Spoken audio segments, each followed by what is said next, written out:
Hey, I'm Kelly Minter, and I want to invite you to join me for my new Bible study, Esther. Over 7 sessions, we'll explore the daring faith modeled by Esther and her cousin Mordecai, and we'll also see how God calls us to live out the same faith through our everyday circumstances. We'll dive deep into a book of the Bible where God's name is never mentioned, but where he is clearly at work among his people. And we'll be reminded that the transforming power of God seen in Esther is the same power at work in our lives today through Jesus Christ.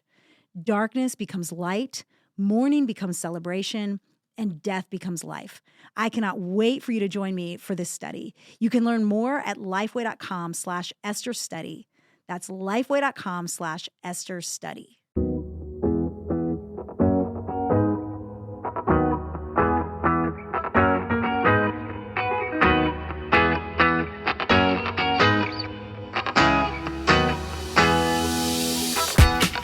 This is the Marked Podcast from Lifeway Women. Each episode, we'll talk about what God is doing, how he has and is marking each of us.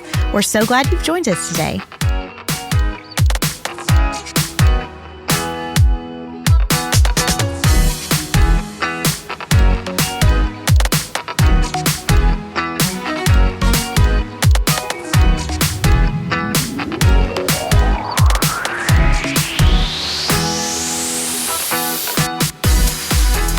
Welcome to the Marked Podcast. I am Elizabeth Hyman, and I am here today with a special guest, Andrea Lennon.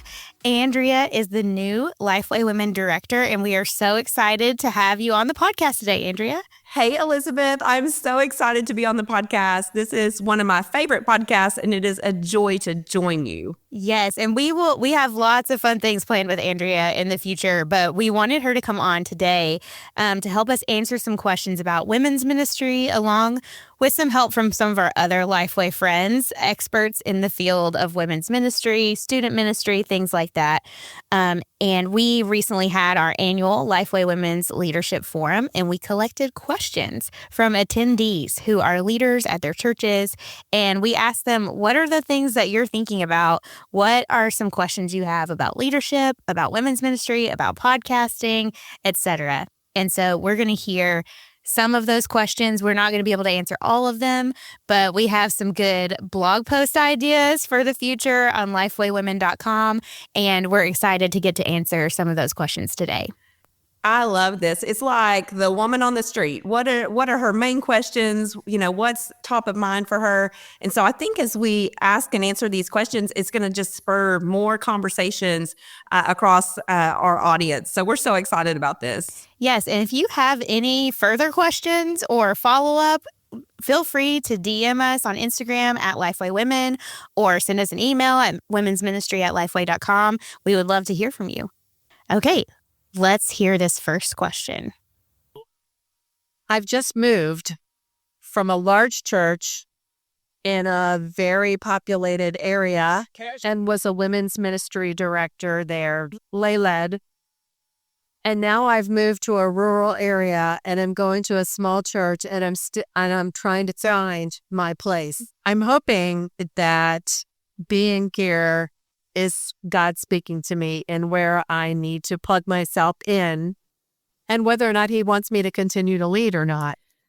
All right, Elizabeth, this is a great question. And I know all of us have faced different seasons of leadership and change.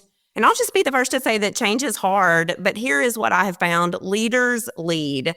And sometimes that leadership just looks different. So I would encourage our listener just to take some time to pray, to seek the Lord, to know that he has brought her to this season for a purpose. And so look ahead and see what God has for her. One way that we can do that is by just looking across the church and seeing what are the gaps, maybe looking in the community, what are some of the gaps. How do those gaps meet with your passion, with your calling, with your purpose? You can look back and see how God has shaped you as a leader so that you can know how to look forward. Ministry seasons, they change and sometimes they look different. But one thing we can know that God always has an opportunity for us to step in, to lead, to be able to point others to Jesus. And especially in a small church setting, sometimes it can just look different. Ministry can just look different. And one tangible or practical thing that you can do is to just look across the community, maybe partner with other churches, and to see how you can host something together. You can lead a Bible study together. But what I would really encourage this sweet sister and leader to do is just to take her time, look, across the landscape of her church, find out where God is at work and join him there, and then just enjoy this new season that God has for her. Yeah, I think that's great. It's a cliche, but it's a cliche for a reason of the bloom where you're planted. Look around where God has placed you and find, I love that you said find the gaps, because there will be possibly the same gaps, possibly different gaps at this new role. So that's great. We'll hear the next question. What advice would you give in pairing people together in a new mentoring ministry? So my church actually does this really well. We have a mentoring ministry at my church, and I've been able to serve as a mentor there. And I asked our team, I was like, how do y'all pair people? And he said it's all different kinds of ways. So obviously they pray for the Spirit to lead them. They ask for discernment in that, but sometimes it's a matter of people's schedules, timing, working, like God is working through that. He's working through, hey, this person just said, hey, I'm willing to mentor someone. And then they have someone that same day come up and say, I need a mentor. And sometimes it depends on the personality, the life stage, the even the career choices that people have. Like, is there something where it's like an older nurse and a younger nurse or things like that, as well as spiritual maturity of both the mentor and the mentee. And one thing that my church does that I think is so helpful for both the mentor and the mentee is there is a formal kind of program. And so we have a covenant that we sign for 1 year. So there's like a term ending thing for it, as well as we have a team that if they let us know, hey, if something's not working out, you can come through us to break up. Like, we will break up with your mentor for you. And so it just kind of takes the pressure off a little bit. And we all know, like, that can be a personality thing. It can be a schedule thing. It doesn't say anything about the person and their identity in Christ, or that they're a bad mentor or anything. Sometimes it's just hey, we're just not clicking, and that's fine. And so I think having those programs in place is really helpful. And you can just start that. It doesn't take like a major degree or speciality. Just work with your pastor to start a mentoring ministry in your church. I love that. I love that you mentioned having a structure or a process, because that takes the pressure off of the people trying to make it work. But one thing, that I would just say, as you think about mentoring, really set the tone for vulnerability, transparency, just really for women to get in there and get to know each other, and for that to happen organically. So you have the structure, you have the process, but the vulnerability leads to that organic connection where God's going to work and move. And so I love that you're doing that at your church, Elizabeth. I know that really deepens the biblical community there. And we also, as like a mentor team, help each other out. And so we'll be like, hey, I have a mentee that's struggling with this, and I've recommended books and resources that I know that we produce with Lifeway Women, or I know that friends have written and been like, this is what you need. And it's been so helpful. And our church has a library as well, so that you can kind of say, hey, what I've done with mentees a lot of times is just we take walks around the park and just talk about what's going on in their lives. So it doesn't have to be this major thing, but can be just doing life together, as overused as that phrase is. But sometimes that's exactly what it looks like. Absolutely. And celebrate the victories. When you have a connection that works, tell the story, and then provide opportunities for others to jump in. That's great. Yes. Okay. What is our next question? How do you introduce new vision and ideas or events with a very seasoned team that is just going through the motions, and you want them to be excited and move forward? All right. Another great question. And when I served as a state leader, I received this question a lot. You're a new leader. You have so much enthusiasm. You want to see God work and move, and you really are excited and hopeful that your team will be excited. And what I always share with people is, really take time to build relationships with those existing leaders, with the people that you're laboring alongside, knowing that they have a passion, they have a story, they have, some long-term credibility there within the church. So Take some time, build trust, get to know them. And then a tangible thing that you can do is go through an evaluative process, looking back at all the different events or Bible studies or processes or programs that you've offered through your women's ministry. Whiteboard it. List out what you've done, look at the spiritual impact, look at the benefits that has brought. And then hopefully through that process, you'll identify things that you need to continue and then some new things to start. And as you go through that evaluation process, it provides an opportunity for all of the voices to come together to speak into that so that there's shared ownership and you can move forward together. And I just think that's the beauty of serving alongside of one another, is that we get to build that relationship with one another. We get to hear about their passions. We get to hear about their experiences. And then we get to see how God breathes, maybe fresh vision and excitement into the team. So that's a real tangible thing that you can do to help everybody move forward together. I like that. Yes. And that's something that we will all experience in one way or another, is coming into like a well-established area or just being part of the establishment, that you've been doing this for the same way for all these years and it's worked. And so just trying to get that new excitement and vision in that's a great, easy way to do that. I shouldn't say easy. It's never going to be easy, but it's like a simple way to do it, I guess, maybe. It provides a step. Yes. A step in the right direction. Yes. And yes. I love that we can all take that step together. And for me, in leadership, I always want to honor those that have come before and know that we're building on the foundation that God has worked through them. Right. So I'm just so thankful that we can do ministry together. All right. We'll hear this next question and then we'll introduce the person that will answer it. All right. I'm in a stage right now after 35 years of teaching where I'm retired. And I'm at a stage where I'm sitting around and I'm wondering what God might have in store for me right now. I don't want to sit around and do nothing, but I want to do, what kind of suggestions do you have for someone like me who has served the Lord for 50 years in worship ministry and all those kinds of things? What do you suggest for someone like me who is looking to serve the Lord in a way, and when during the waiting period, what do you do with yourself during those times? How do you practically do something like that?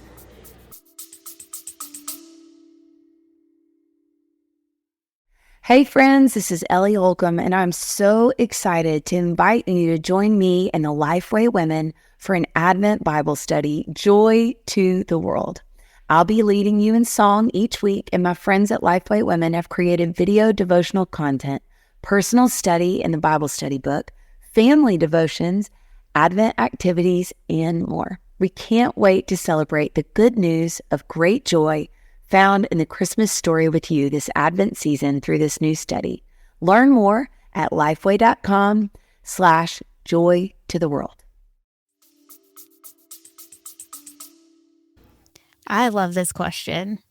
And we are calling upon an expert in this field, Chris Adams. Chris Adams has been on the Marked podcast before. And if you have not listened to her episode, I want to encourage you to listen to it because it was so encouraging to hear just the history of women's ministry as we know it and how God used Chris and how she was obedient in that. But she is retired and she is still living a ministry life. She is still doing ministry in her local church, in her home, with her family, in her community. And so we thought she would be a great person to answer this question. That is a great question, and one that I believe anyone who is in transition in their lives should ask.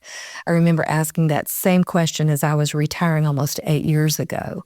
And of course, it's crucial to pray and ask the Lord what He desires, but the thing is, the Lord's not done with us as long as we're alive.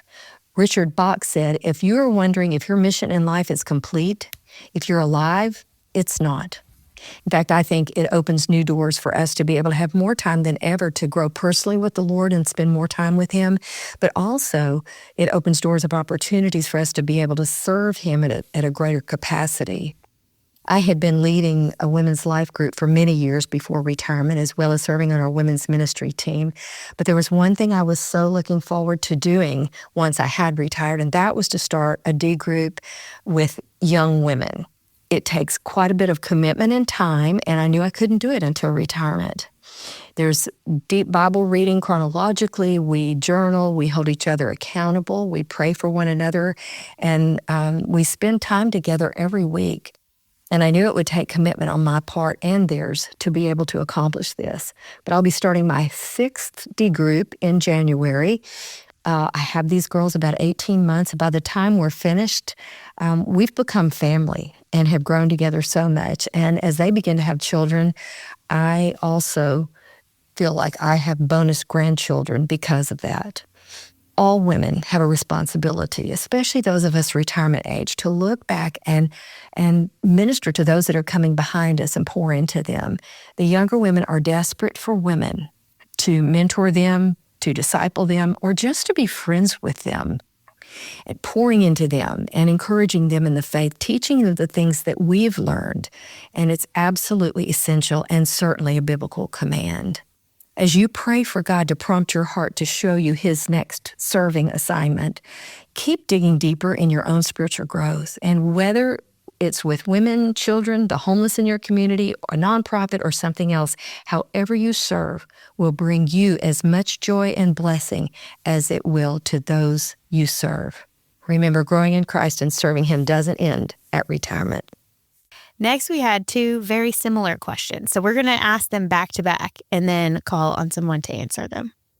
Okay, my question is leading multi-generational women's ministry, how to get all those different generations to intermingle and how to create really good community with those different generations and meet everybody's needs. So I teach a Sunday school class that involves young moms up through grandmothers, and I'm just wondering what's the best way to bring everybody into the conversation and make sure everyone is included. Well, Elizabeth, I think we have to throw this question to Michelle Hicks. Yes. Michelle is our manager of our Devos and magazines. I like to call her Mama Michelle. She just has a way of bringing people together. She loves people well. She serves them well. And what I love about Michelle, one of the many things, is that she reaches down and pulls that next generation up. Yes. And she also looks at the generation ahead of her and she loves and serves them well. So she's going to be able to give us a lot of insight on these questions.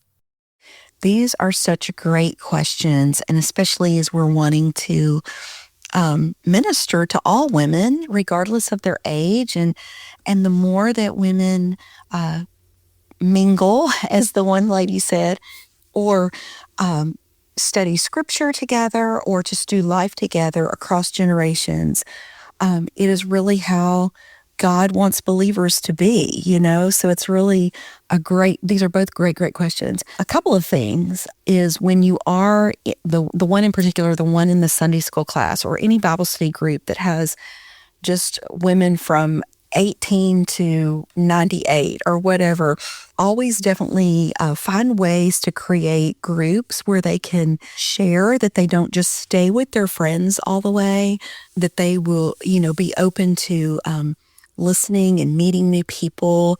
It's a natural tendency to walk into a room and go towards people that maybe look like you, or you have kids the same age, or whatever it might be. But sometimes figuring out in that small group how to even put them in pairs or smaller groups. They can share prayer requests or highlights from their discussion. That's a really great thing to do.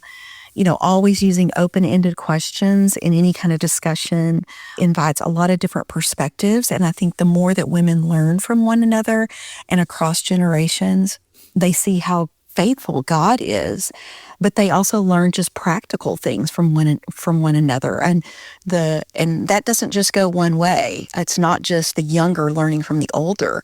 The more mature woman also learns from the younger women, and just the differences and how to relate better to her own children or grandchildren.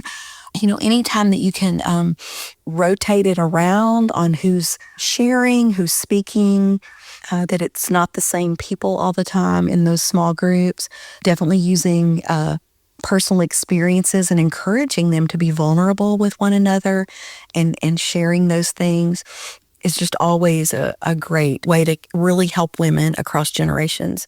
It's hard to get sometimes the groups to mingle. It's just, it's not always comfortable. So definitely any kind of way that you can get them in small groups together is always going to be great. And find ways to host multi-generational testimony nights or panels or some kind of mentorship in some way, and really learn from one another. And honestly, serving together, whether it's some kind of outreach activity or a service project where women serve side by side.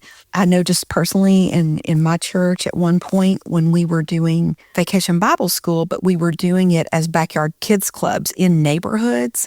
And one of the things we did was team different small groups together. So we had maybe a more mature group of older women join with a younger group, and everything from the registration to snacks to crafts to games to Bible study, everybody was interacting with everyone. And it was really what the church should be. And then as women got to know each other, they of course find interest across generations, and they look for ways to do things together, in a variety of ways. And then always prayer is undergirding everything. It's really keeping women connected to one another, and just the more that you're pointing one another to Jesus, and that is your common bond, the easier it is to communicate across generations.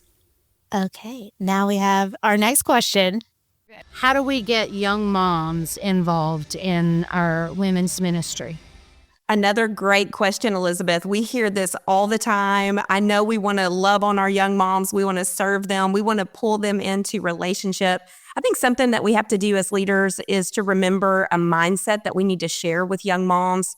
Typically speaking, young moms, and really this is true of all women, we tend to focus on roles and responsibilities and sometimes forsake the relationship.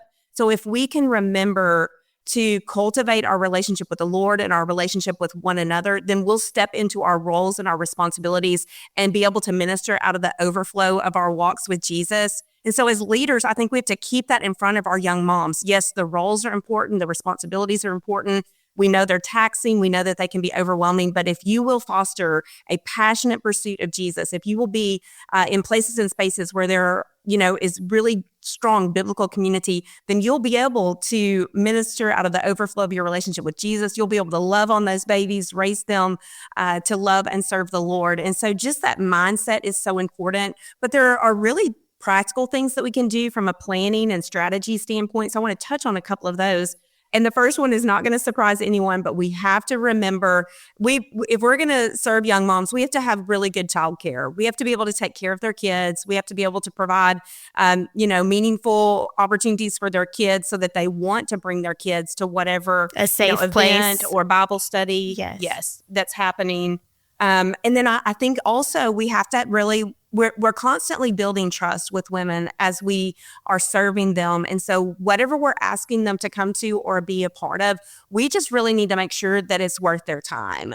And so really planning well, praying well, thinking through that.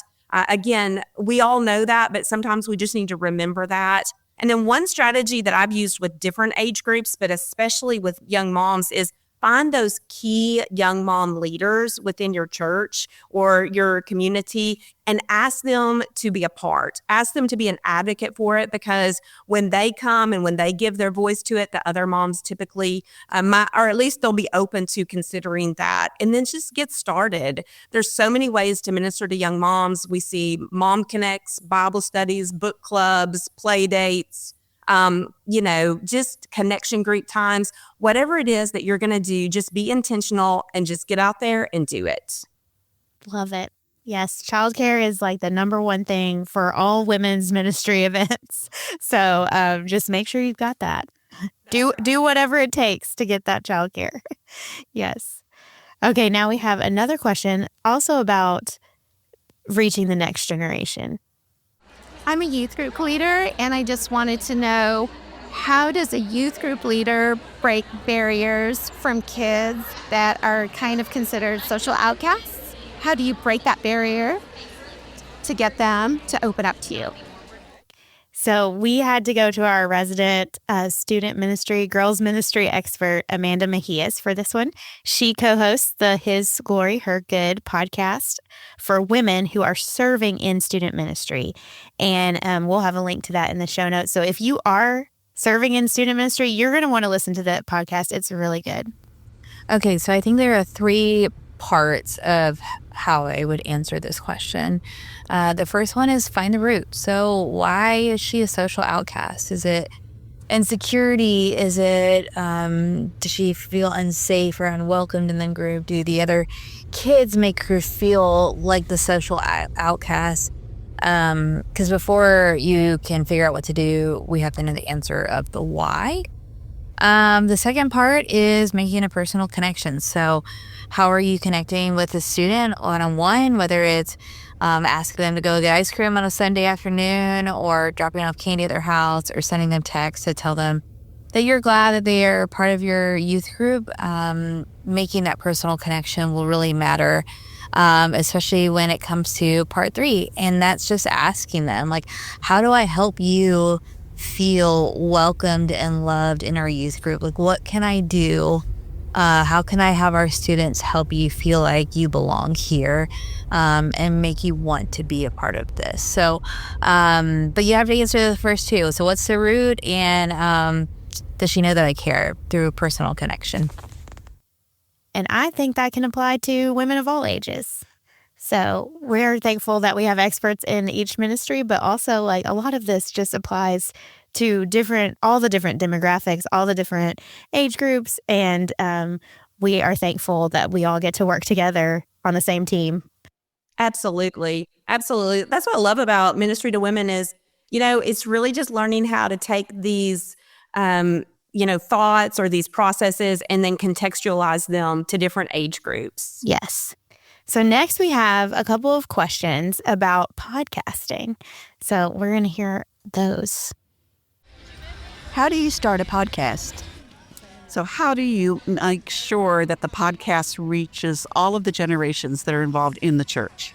I'm so glad we have a resident expert when it comes to podcasting, Angie Elkins. She hosts podcasts. She produces podcasts. She is the brains behind our podcasting processes. So let's just pitch this question to Angie and see what she has to say.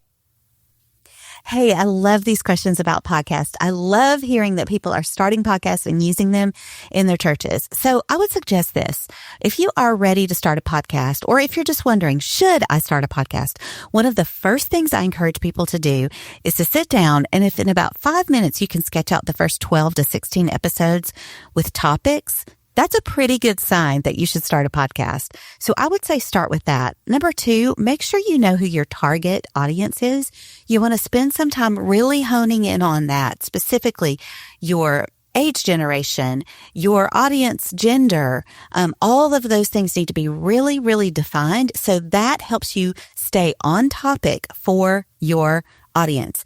For the technical aspect of podcasting, I'm going to point you to buzzsprout.com. Here at Lifeway, we use buzzsprout.com as our media host, and they offer so many wonderful tools to teach you how to podcast. So everything from tutorials on how to use GarageBand to edit your podcast to how do I submit my podcast to Apple. So it's an amazing resource. It's very low cost, and most of it is actually even free. So I'm going to point you to buzzsprout.com. Now, if you're wondering how to make your podcast appeal to multi-generations, it kind of goes back to what I said earlier. We want to make sure we know who our audience is. So if you are looking at who your audience is and you've got 2 to 3 generations who you are targeting, you're going to want to make sure that you hone in on one of those generations primarily. And then I would suggest maybe you build in segments that appeal to different generations. Let's say the generation that you are focused on is going to be young moms, okay? But you know that you've got women of other ages listening. So you want to appeal mostly to that generation or that age group, but you want to maybe create a segment for Gen X or maybe for younger Gen Z. So think of it that way. But it's more important really that you focus in on one generation and pepper in other things for other generations, because the more niche you are, the better your reach will be. I hope that helps. Okay, now we will hear another question that is really interesting to me. So I'm excited to hear this question. I would love to learn some practical, step-by-step applications for becoming or stepping into being a global speaker to connect people across cultures and across nations using God-breathed scripture, because I speak over 10 languages. I've been speaking and presenting in communities and states, but now I have a chance to do this globally, to do a podcast, and something is stopping me. And I don't know if it's the know-how, the lack of what's next, or if it's an inner critic. I'm not sure what it is. So it's a combination of what are the practical steps, and then what is the internal motivation that I'm great at giving others, that I need to turn inward for myself to connect people across cultures around the world. So first of all, I just have to say that would be the skill that I would want. If I could have any skill, is to just know 10 languages. That is amazing. And I'm so happy and joyful that this woman wants to use it for God's glory. What a fascinating skill, and what opportunities must be open for her. So I'm so glad that she was at Forum and is trying to use those and figure out how to use that knowledge. So we had to call on our resident global expert, Alicia Wong. Alicia is the new women's ministry specialist, and she has all kinds of experience on an international level with missions. She also teaches missions at a Gateway seminary, and she also talks a lot about calling and how to live in your calling. So we thought she would be great to answer this question. I can't wait to hear this answer. I know. Let's go. Let's hear it. This is a great question. You asked about step-by-step actions for stepping into being a global leader, and you just weren't sure, I think, that you mentioned how to go about doing it, if it's a combination of inner critic versus internal motivation. I just want to encourage you that I think even being on a platform or being a speaker that connects with others globally, I think it's really one of those allowing God to open the door situations. I know for me, as I continue to have more of a voice, it's really seeing how God opens those doors and being able to be willing to just connect and talk with people. I always encourage others to just bloom where you're planted. Jimmy Elliott has this wonderful quote, wherever you are, be all there. And so I want to encourage you in that way, is to really do what you're doing now, but be better at it, and find those opportunities as they come your way. I think that each person, especially as a Christian, we have our different seasons, and there is a timing to all of that. And God is perfect when it comes to timing of situations and opportunities. And so I want to encourage you to continue to hone in if you feel that you're going to become a speaker, to constantly practice that wherever you are, whether it be sharing a devotional to your women's group or teaching a Bible study. I would just encourage you to think through some of those opportunities and make good uses, and continue to network with those on the mission field, as well as others who are more on the global platform. So that would be my encouragement. All right. Now we have a question on gifting. If I didn't consider myself to have the gift of hospitality, am I still fit to be a small group leader? And would that have to be structured or unstructured?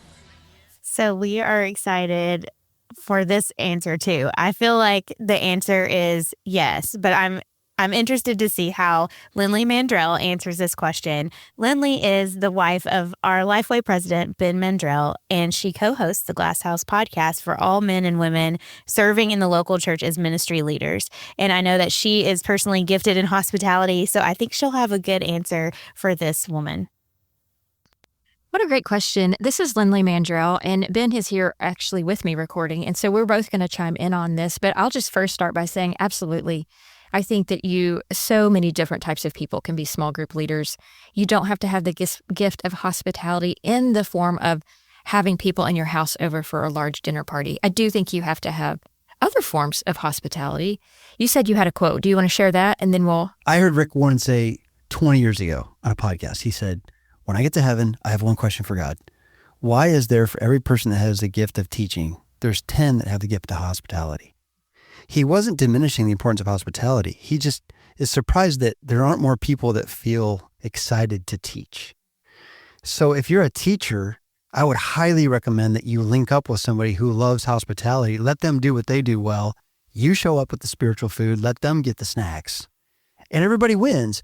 In fact, when we were at Storyline, our church, we made it a deal where if you were the teacher, we highly recommended that it was not at your house. It was at somebody else's house for that very reason.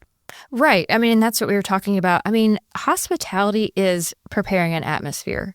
That doesn't mean it has to be dressy and formal. It doesn't mean it has to be a huge group. It can be a very small group. It can be intimate. It can be a one-on-one. I mean, so many people like to do just one-on-one that it could be that you're in charge of a group and every week you take one person to lunch and have intentional questions. Yeah, I want to probe on this a little bit too. I think you should be careful saying you don't have the gift of hospitality. There's shame in that. I can hear shame in that. There's a lot of different ways to be hospitable. There are people I know that as soon as I walk into a room, their eyes light up and they come toward me. That's a gift of hospitality, of making someone feel at ease. That person may not be good at cleaning a house. So there are ways that you probably are gifted with hospitality, but the very specific kind you're talking about, there's 12 people coming over. We need food. We need to smell nice and feel nice in here. I don't like doing that. Then just own it. Give that away to somebody who enjoys it. You had talked about a writing parallel example. Yes. What was that about? Well, when we were talking about, you and I were talking about how different people have the gift of hospitality in various ways.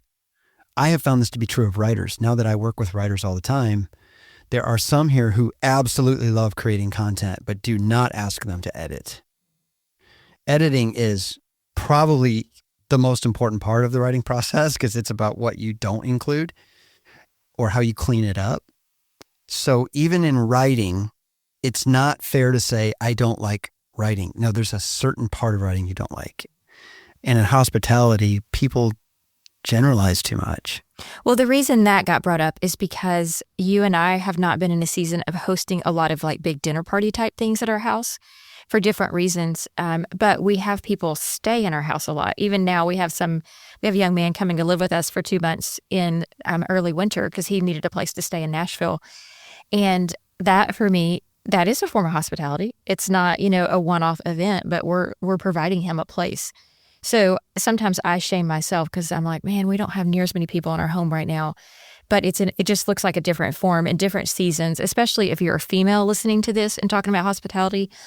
There's different seasons where you just can't have as many people over, but figure out ways that you can do it. I think Jimmy Fallon teaches us a lot. Okay. Are you ready for this? Okay. You're wondering, where's he going with this? Yep, wrap it up. Me too. Steve Carell. I just like to start a sentence and see where it goes. Anyway, when I'm on stage at events, I love to have fun. Jimmy Fallon clearly loves to have fun. He does not design all the fun. He just shows up. They give him a big hand. Hey, slap somebody in the face with this. In the same way, in ministry, I think we always have to be aware of all this fun stuff involves 15 different pieces, and I like this one piece. And humility to say, I need help with all the rest. What I hear in this question, it's such a good question, is I love to bring content that excites people around the Bible. I just need a lot of help with everything else. Great. Then just tell people. Okay. Now we have another question. What is a good way to find out if ladies in your church would be willing and or competent to teach Bible studies and small groups? Elizabeth, I just want to pitch this question to you. I mean, you have so much skill when it comes to Bible teaching and developing out, teachers for the local church. So what do you think? Yeah, I think that this is one that you start small. So you ask them, hey, would you like to be a table leader? Would you like to lead discussion for one table? And if they do that and they love that and they're thriving, and you can tell that, like, maybe some other women in your church are like, I'm at so and so's table and she is great. And then just kind of maybe she co-teaches with somebody for a semester or a Bible study group. And then you just slowly like build upon that. One thing that we do have that answers this question in a way is Lifeway Women Academy. So if you've listened to the podcast for very long, you know that I'm very passionate about that. But it is exactly why we created Lifeway Women Academy, because we wanted women to feel competent and confident that they can teach God's word and that they can study the scriptures on their own. So maybe it's not a teacher, but it's somebody who has a desire to go into that. And so that's why we created those, is we wanted women to feel like they were competent, that they could do it. They could go into scripture, they could teach it, they could study it on their own, as well as confident to say, oh, maybe I could lead a group through this. Maybe I could do that. And I also just want to say that our Lifeway Women Bible studies, we make sure that they have so many guidelines and helps for leaders. So we want them to be an easy step for women. So if somebody is new to teaching the Bible study, you hand them the leader guide that we have available on Lifeway's website, and it walks them through step by step. Now you're going to play the video. Now you're going to discuss it. Here's questions to ask. And it makes it a really easy ask. And so I would start small. That's my advice. I don't know, Andrea, if you have any additional things to add to that. I just think that's great advice. Start small, and then take it step by step. I always tell others, and I also say to myself, one step of faith and obedience leads to the next step of faith and obedience. And, sometimes we want to know the big picture. Sometimes we're terrified of the big picture. But if you see potential in somebody, I love giving them a chance, but also providing some guardrails to help them step into that in a way that is honoring to God's work in their life. We want to cultivate in people, biblical competency, just an understanding of the word, and also how to rightly present that word. And so I love that about Lifeway Women Academy. I love that about our Bible studies. I love that about intentional leaders who call out gifting in others. But in that process, just know, hey, you can guide them, you can help them, and providing resources and tools that will help them. And you'll see, are they flourishing? Are they embracing it? Is God working and moving in this area of their life? And then you get to celebrate that together. Yes, perfect. Okay, we have just a couple more questions, so we'll hear the next one. My question would be that it seems like in my ministry area that the pace of ministry has just grown at an incredibly fast pace within the last year. And so my question, I think, is more about how to manage that between my family life, my home life, my work life. So like a work-life balance. What are really good tips with just managing life and ministry in an increasingly fast-paced world? Can I just say amen to this question? Yes. I am constantly trying to figure out the balance of life and ministry and roles and all the things. And it's just such a journey, I know, for all of us in all the different seasons of life. We thought Angie Elkins, again, from our podcasting area, would be a great person to speak into this, because she, number one, does it really well. And number two, she juggles life, ministry, podcasting, family, all the different things that so many of our listeners face. And so let's just pitch this to Angie and see what advice she would have for us. Ministry work-life balance is one of those things that I think we are all constantly evaluating. So I've got a couple of things I just jotted down I want to share. Number one, in leadership circles, we would say delegate. But in ministry circles, I'm going to say it this way: ask for help. And here's why. Help and asking for help is one of the best ways to bond with someone and create a friendship. So it also initiates relationship besides the fact that you just need help. So ask for help. You've all probably heard, do only the things that only you can do. And so when you are delegating responsibilities, just keep in mind that you have got to get the things off of your plate that only you can do. I remember one time when I was asked to lead music for preschool VBS, okay? Preschool music for VBS. And As part of that team, that preschool team, there were lots of responsibilities involved with that entire team, including decorating, some other things. And guys, I just went to the person leading that team and I said, if you need me to help decorate, I will, but I need you to know that it would be a better use of my time if I just focused on the music and didn't decorate. Now, I went to her one-on-one and I made sure she understood my heart. It wasn't that I didn't want to show up. It was just that I knew I would be best used doing music and not in decorating. And it freed me to be able to do my work and my life outside of volunteering. So that's number one. Number two, make sure in your work, in your life, and in your ministry, you are only doing the things that you specifically are called to do. And this is really just a reevaluation of priorities. We find ourselves with so much excess sometimes in our schedule that it gets cloudy and muddy, and we aren't able to do what we are doing really well.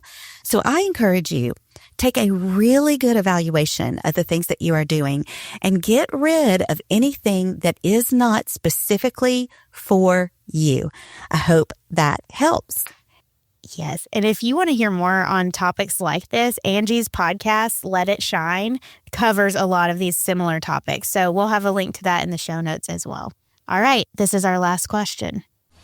If you want to start a women's ministry at your church, how would you go about approaching your pastor or your church leadership? Andrea, I feel like you've got a great answer for this one. Well, I'll be honest. I made a list of things, and I thought this is too much to cover in just my response to this one question. We'll have to do like a series or on the blog or something. That's right. Yeah. That's right. But can I just say, this is such an exciting time in the life of a church whenever there's this realization that, hey, we need ministry to women. Lifeway research has shown how much women's ministry enhances the life of the church, the life of the woman. And so this is such an exciting time. I want to give you some practical thoughts, to kind of think about as you're praying about this, as you're approaching your leader. The first thing is we want to bathe this in prayer. We want to make sure that this is the Lord's leadership, that we see how he is providing doors of opportunity. And so taking time to just ask the Lord for direction, guidance, his blessing, his leadership, that is so important. And as you, are thinking about this on behalf of your church, just know that God's entrusting that step to you. So be diligent in prayer and in seeking the Lord. And then the next thing I would do is please, please, please do not approach your pastor on a Sunday morning or a Sunday night or a Wednesday night. It's a great practical tip. Yes. That's right. During like his prime time of serving, even though that might seem natural to you, his mind is in a different place. And so schedule a meeting during work hours, through his office and go in and sit down and talk about this. And, I've talked to so many leaders over the years that they made, this pitch or this idea share right after a sermon. And that's just a really hard time to do that. So just really schedule that out wisely. And then go in and I would say share your heart with your pastor, share what the Lord is laying on your heart. And then also listen to his heart for, what God's doing across the church. It could be asking him simply, what is your vision for the church? What are the ways that God's working, right now in our church body collectively? And then the all important question is this: how, to the pastor, how can you see women's ministry coming alongside the mission and the vision of the church? And when you ask that question, you're all on the same team. Yeah. And also, women's ministry is not siloed off to this separate place where we're just kind of doing our own thing. And so, Elizabeth, I could share a whole lot more, but those are the main things. Make the ask at the right time, bathe it in prayer, go to your pastor, hear him, you share your heart, and then ask how you can be a part, how women's ministry can be a part of what's already happening in the local church. I love that. And I also want to just give a shout out to a Lifeway Women Academy course. If you're starting a women's ministry at your church, the How to Lead and Serve Women Practical Ministry 101 course through Lifeway Women Academy would be perfect for you, because they talk about this. They talk about how to just cast a vision, how to get volunteers, how to get women to lead Bible study, like we were talking about earlier. And so I think that would be a great course for you to take if this is you and you're trying to start something new. I agree. There's so many steps that go into it, and it's an exciting time. So, go forward in faith and obedience, and just know everybody here at Lifeway, we want to support you in that process. And we're praying for you, and we're super excited to see what God has in store. And on that note, we will end today's podcast. Thank you so much for those of you who submitted questions. We're so excited to, like Andrea said, walk alongside you in these questions, these issues, these challenges that we all face. And we're all on the same team, and we want to help you however we can. And so thank you for listening today, and we'll be back next week.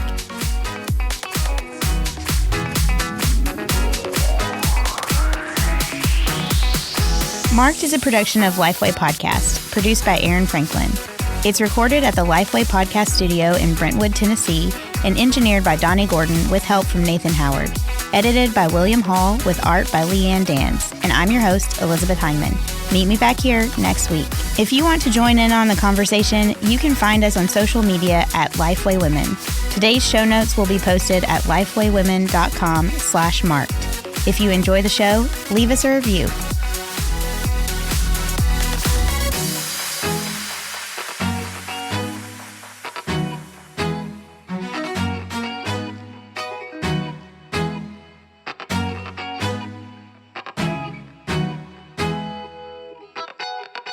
Hi, friends. I'm Jennifer Rothschild, and I want to invite you to join me for the Prepare Him Room virtual event this Christmas season.